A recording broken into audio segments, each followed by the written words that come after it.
We begin with breaking news from New York, where a passenger plane has collided with a fire engine on the runway at LaGuardia Airport.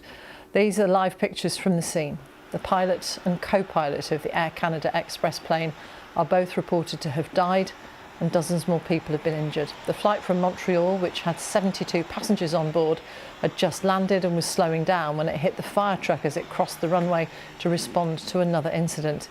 The airport has been closed and all flights halted until further notice.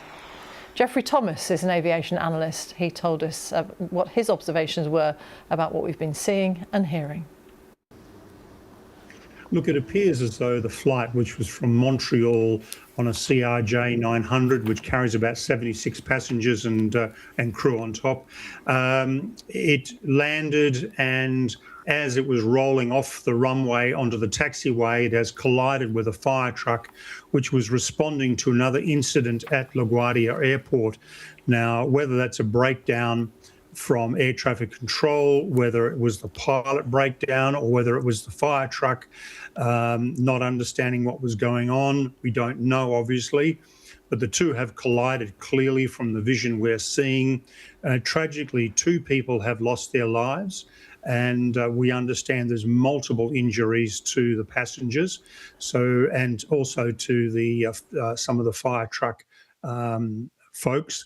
So it's a serious incident, and it shouldn't have happened. With modern technology, it should not have happened.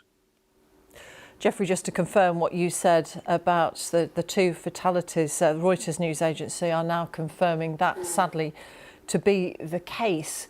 I mean, coming into land is always a sort of perilous moment, isn't it? A controlled landing is what everybody is after, but it just shows that there are still dangers on the ground. So what precautions are ordinarily taken to make sure that these collisions don't happen on the runway when it can be quite busy?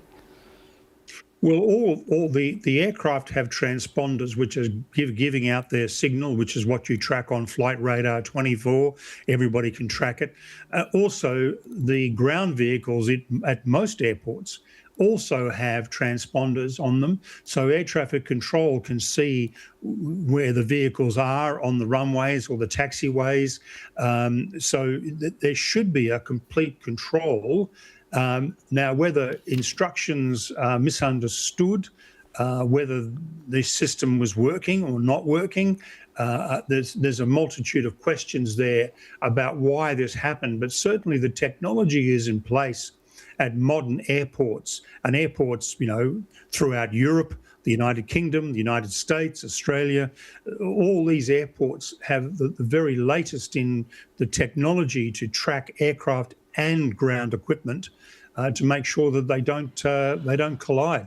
So there's been a serious breakdown, tragically.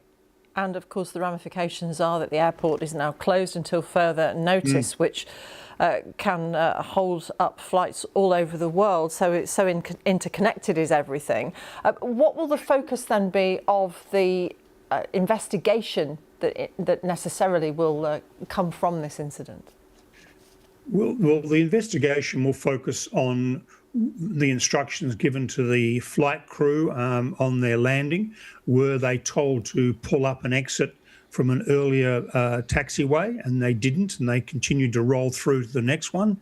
It'll also focus on the instructions given to the fire truck, and then also what instructions air traffic control were giving to the various parties involved, and whether they were following those things. I mean, one of the things that can happen from time to time is that these airports are very complex places with lots and lots of taxiways, lots and lots of lights.